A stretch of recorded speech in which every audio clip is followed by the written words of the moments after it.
Hmm, gengs, ini enak banget wanginya, gengs. Kalau yang suka masak pasti tahu ini apaan. Ini namanya rosemary. Tuh lihat tuh, gue beli segini. Gue mau ngebahas sekarang kegunaan dari tanaman rosemary. Jangan di skip. Cus! Hai gengs, balik lagi sama gue Riri di sini di DR Stories. Udah subscribe? Belum? Subscribe dong. Yuk, gue sekarang mau menceritakan dulu ya sebelum gue akhirnya bosen gak sih kalau gue cerita tuh? Enggak kan ya? Jadi gue mau menceritakan kenapa akhirnya gue landing melakukan research mengenai tanaman rosemary ini. Karena gue tuh kayak fade up, nyerah gitu loh. Dengan kondisi rambut gue yang kayaknya udah segala macem gue lakukan. Jadi gue tuh punya masalah sama rambut terhadap pertumbuhannya. Jadi rambut gua tuh rontoknya udah enggak, tapi pertumbuhannya juga menurut gua kayaknya slow banget gitu. Jadi ada satu momen di mana gua ngerasa, wow gila rambut gua lagi banyak banget tung gitu kan. Itu gua seneng banget gitu. Tapi terus udah lama tuh kayak nggak ada lagi gitu yang bermunculan. Apakah mereka menjadi gondrong sehingga gua tidak melihat lagi akar-akar yang muncul, atau dia menjadi rontok? Gua nggak tahu. Tapi artinya volume rambut gue tuh nggak spektakuler gitu untuk bertambahnya. Nah, treatment apa aja yang udah gue lakukan? Gue udah lama banget melakukan treatment, pernah di salah satu klinik kecantikan juga, khusus rambut gitu. Gue di-treat dari yang mulai natural sampai yang medical gitu ya. Jadi waktu gue melakukan treatment di klinik itu, selain gue dikasih obat oles, obat minum, dan ditembakin laser di kepala gue, itu memang waktu itu bener-bener rambut gue tuh wow banyak banget, sampai gue tuh kayak alis gue tuh sampai nyambung, rambut gue tuh sampai kesini-sini. Gue tuh udah kayak udah kayak monyet karena di bulu gue di sini banyak banget, kumis gue pada tumbuh, bulu mata gue tuh juga tebel gitu, alis gue yang berantakan kemana-mana gitu. Jadi memang saat itu tingkat keberhasilannya lumayan tinggi, cuman nggak long last. Itu yang gue bingung, nggak long last karena gue jadi kayak ketergantungan gitu loh pakai obat semprot tersebut, tonik tersebut, dan obat minum yang dikasih adalah zinc ya. Dan juga ada laser untuk merangsang pertumbuhan rambut gitu. Yang terakhir gue lakukan adalah PRP, disuntikin tuh. Jadi kalau kamu tahu PRP itu buat disuntikin ke muka untuk merangsang kolagen, nah ini disuntikin di kepala gue untuk merangsang folikel rambut dan pertumbuhan rambut dari dalam gitu. Dan gue melakukan berapa kali ya? Lumayan lah ya, lumayan ngabisin duit maksud gue. Lumayan banget, 6 kali ya, dan itu 2 minggu sekali ya, dengan kesakitan yang luar biasa. Wah, kulit kepala disuntik, wah aduh sakit banget sumpah. Nah yang belum gue lakukan sebenarnya adalah micro needling. Itu juga sebenarnya bagus untuk merangsang folikel rambut, tapi gue tidak melakukan itu. Gue one step ahead melakukan yang namanya PRP, karena itu menyuntikkan growth factor natural dari badan, kan diambil lah dari darah ya gitu. Jadi sehingga akan lebih cepat harusnya secara teori, secara marketing komunikasinya itu lebih cepat untuk penumbuhan rambut. Tapi aku tuh menyerah melambaikan bendera putih dada-dada di kamera, karena setelah gue melakukan really painful terhadap si treatment tersebut, dan gue tidak melihat hasil yang wow gila rambut gue langsung jadi wow gitu. Tidak, seolah-olah jadi terkesan gue akhirnya ngabisin duit doang gitu. Akhirnya gue mencari alternatif lain yang menurut gue nggak nguras isi kantong tapi bisa dipercaya. Akhirnya landinglah gue ke artikel yang mengatakan bahwa salah satu benefit rosemary itu adalah untuk pertumbuhan rambut. Dan itu udah ada studinya, di-compare dia sama efektifnya dengan pakai yang namanya minoxidil. 2% rosemary, kandungan rosemary sama dengan 2% kandungan minoxidil. Jadi gue ngerasa, wah promising dong. Rosemary ini bisa dibuat, diolah menjadi essential oil, dibuat sendiri, maupun tonic water. Mengenai rambut ini juga kan macam-macam ya. Ada yang karena kulit kepalanya nggak sehat, ada yang karena genetik, ada yang karena tubuhnya kurang nutrisi gitu. Yang gue tahu dari dua itu bisa diperbaiki. Gue pikir genetik tidak bisa diperbaiki dong. Tapi ternyata gue baru tahu juga genetik itu pun bisa kita lakukan yang namanya apa sih kemarin bahasanya ungenetic atau apa gitu ya. Pokoknya judulnya kayak nge-reverse gitu loh. Nge-reverse sesuatu yang genetical tapi ternyata tubuh kita tuh bisa nge-reverse itu gitu. Nah, jadi yang gue bisa pelajari mengenai pertumbuhan rambut itu adalah bahwa kalau kulit kepala lu nggak sehat, pertumbuhan rambut lu juga akan terganggu. Karena kulit kepala is still kulit, right? Jadi mereka juga punya pori-pori. Jadi pertanyaannya gini, apakah pori-pori kulit kepala lu yang kita namakan folikel itu sehat, tersumbat minyak, atau kurang sehat sehingga dia tidak bisa memproduksi rambut lagi gitu. Jadi kenapa rosemary ini juga digadang-gadangkan sebagai penumbuh rambut? Cara kerjanya adalah bahwa rosemary ini bisa memperbaiki kulit kepala lo. Jadi dia anti-inflamasi. Dia bagus buat kulit yang berketombe dan juga punya masalah kulit yang terlalu kering. Terlalu kering kan kadang-kadang kalau digaruk suka ngeletek ya. Bukan ketombe, itu tuh kulit kering gitu loh. Nah, lalu juga karena dia sebagai anti-inflammatory, dia juga akhirnya bisa melembabkan si kulit kepala. Bukan bikin berminyak ya, tapi maksud gue gini, tapi kulit kepala kita tuh jadi sehat, jadi lembab, tidak kering, tidak berminyak gitu loh. Jadi dia lembab dengan pH yang bagus, pH yang balance gitu, pH kulit gitu jadinya. Lalu karena area kulit kepala kita udah bagus, udah lembab, udah kondusif, jadi akhirnya si hair follicle itu akan terangsang untuk meng-create rambut-rambut baru gitu. Dan juga dia bisa memperbaiki blood circulation yang lagi-lagi dia akan memberikan kondisi oksigen di kulit kepala kita sehingga benar-benar pertumbuhan rambut itu berawal dari kulit kepala yang makin sehat. Nah, jadi kalau gua simple emang bikin dua tersebut ya. Gua bikin oilnya dan juga gue bikin tonic waternya.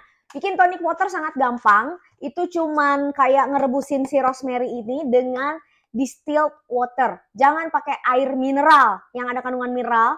Apalagi air keran, tidak. Karena nanti akan tetap aja gitu loh air keran itu. Walaupun direbus ya, rebus itu kan cuman kayak matiin bakteri. Tapi kan mineral yang nggak baik atau kandungan-kandungan lain yang nggak diperlukan oleh kulit itu kan nempel ya Cun. Lu lihat deh video filter air gue di sini. Jadi gue sampai harus menambahkan filter air supaya air yang dipakai mandi sama gue lebih sehat, lebih bagus, lebih kondusif gitu untuk kulit kepala, rambut dan kulit badan gue gitu. Kulit muka juga gitu kan. Nah, jadi yang dipakai adalah distilled water. Gue belinya online di Tokopedia ada, atau kalau nggak mau itu lagi-lagi gue pernah bilang bahwa air yang mengandung TDS 0. Contohnya air amidis, air suli water juga bisa. Jadi air-air yang tidak mengandung logam berat. TDS itu logam berat. Sesimpel ini direbus tapi apinya kecil. Direbusnya lama, jadi slow cooking ya bilangnya. Biar nutrisinya nggak nguap. Dan jangan lupa ditutup pancinya. Lalu udah selesai direbus, lu diemin lagi semalaman. 24 jam lu diemin di dalam panci yang tertutup tersebut. Nah, itu ditaruh ke spray water kayak gue, spray bottle kayak gue kayak gini. Ini, honestly, ini gue pakai setiap saat gue inget. Jadi, malam mau tidur, gue pakai. Pagi gue mau ke kantor, kalau lagi nggak keramas pun, gue pakai gitu. Jadi, disemprotnya pun di kulit kepala plus ke batang rambutnya. Dia pun bisa ngebantu cepet manjangin rambut lu, Bo. Cepet manjangin gitu rambutnya dan menyehatkan si helaian-helaian rambut ini gitu. Jadi kalau lu punya rambut kering, kan kemarin rambut gua super dry, super kering, ini najis banget. Abis gue bleaching kan, aduh gua menyesal seumur hidup deh. Gua gak mau lagi gaya-gaya keren-keren rambut di bleaching, toto hancur. Sampai gua harus bondolin gitu kan. Jadi karena rambut gua kering, salah satunya adalah gua semprotin si tonic water rosemary ini ke rambut gua. Oil pun gua bikin. Jadi sekarang ini satu lagi nih tips ya, lu gak boleh sering-sering keramas. Karena keramas itu kayak lu sering pakai keramas itu kan ada deterjen ya, mau gak mau di dalam si sampo itu tuh ada deterjen gitu. Jadi mau gak mau lo akan lebih merusak rambut lo. Dan ini yang gue lakukan dulu. Dulu itu gue sering banget keramas tiap hari saudara-saudara. Karena apa? Karena kulit kepala gue cepet berminyak. Nah, jadi gue merubah kebiasaan itu sekarang. Gue mencoba paling cepet 2 hari keramas. Tapi kalau bisa 3 hari deh gitu. Jadi seminggu 2 kali lah gitu keramasnya. Seminggu 3 sampai 2 kali deh. Setiap gue mau keramas, gue pakai oilnya, hair oil dari rosemary gitu. Cara bikin rosemary oil itu gimana? Sedikit lebih kompleks daripada bikin air, karena kita tidak mau melakukan pemanasan terhadap oil-oil tersebut sehingga nutrisi dari oilnya malah rusak gitu ya. Jadi kalau bisa cold process atau kalau harus ada pemanasan yang sangat rendah banget gitu, bukan panas-panas banget. Nah, kalau kalian melihat video gue sebelumnya, di sini pembahasan mengenai oil fatty acid yang terkandung dalam setiap oil, itu silahkan lihat di sini. Dan gue punya 6 oil yang gue pakai untuk bikin hair oil, rosemary hair oil gitu. Jadi rosemary oil yang gue buat untuk oil itu beda dengan yang gue buat untuk air ya. Karena kalau yang air, yang seger gini tuh kandungan airnya masih banyak. Jadi emang lo harus pakai yang ini karena kandungan airnya masih banyak. Sementara kalau yang minyak itu justru lo harus membuang kandungan airnya karena dia bercampur dengan minyak. Gimana cara membuangnya? Lo bisa keringkan ini, jemur di bawah matahari, atau beli yang udah dry rosemary-nya itu dibeli bisa. Nah, gue melakukan ini tuh belum lama, mungkin kayak baru 1 bulan kayak gitu. Jadi gue sebenarnya belum bisa memberikan testimoni hasilnya kayak gimana di gue secara pertumbuhan rambut. Cuman kok rasa-rasanya menurut gue kayak kayak mungkin kayak sedikit kayak sedikit ada pertumbuhan kecil-kecil gitu ya.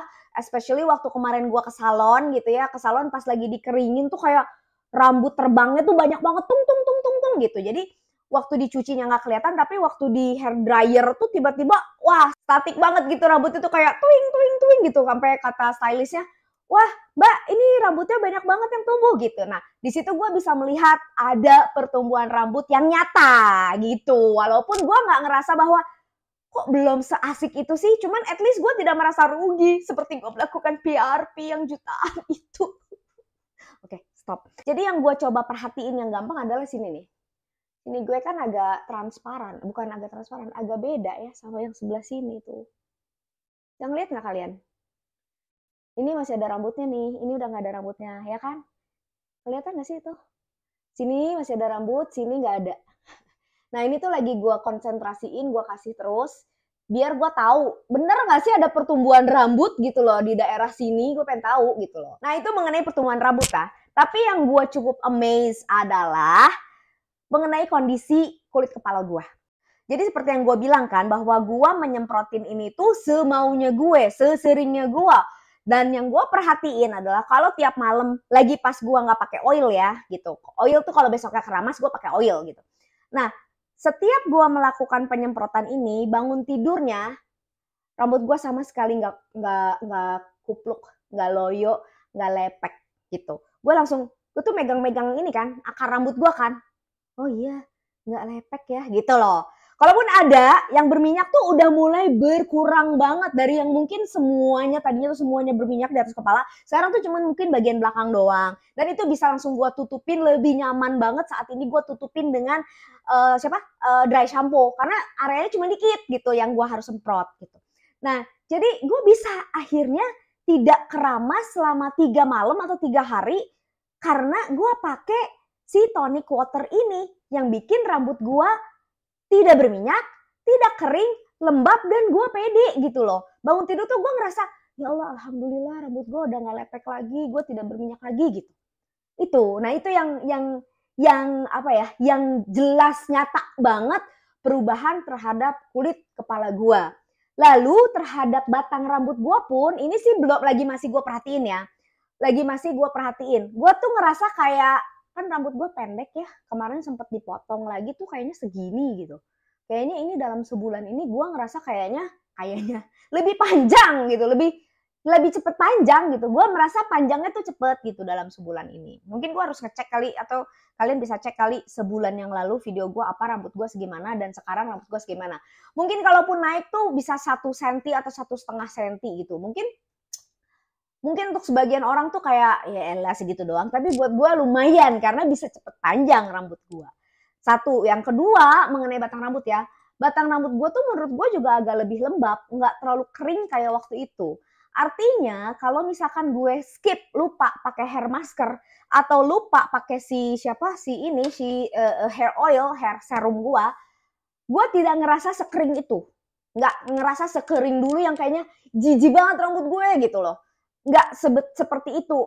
Perasaan insecurity gue tuh nggak segitunya gitu. Jadi gue masih kayak, oke, gue catok aman gitu, lemes gitu, bisa ting ting ting ting ting gitu. Jadi kayak rambutku tuh bisa gitu.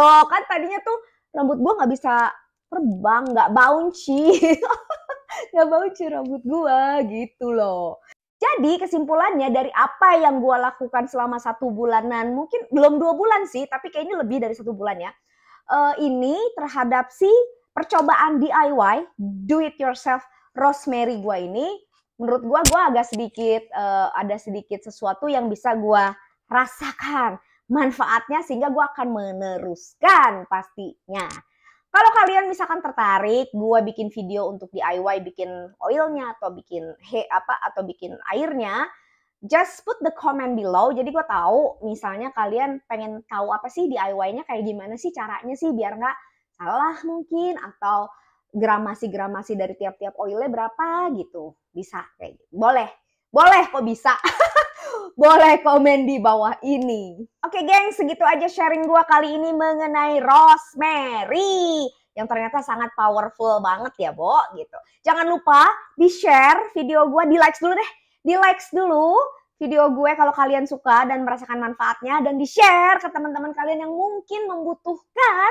Jangan lupa tojos gue di sini, lihat video lainnya gue di sini. Salam rambut sehat.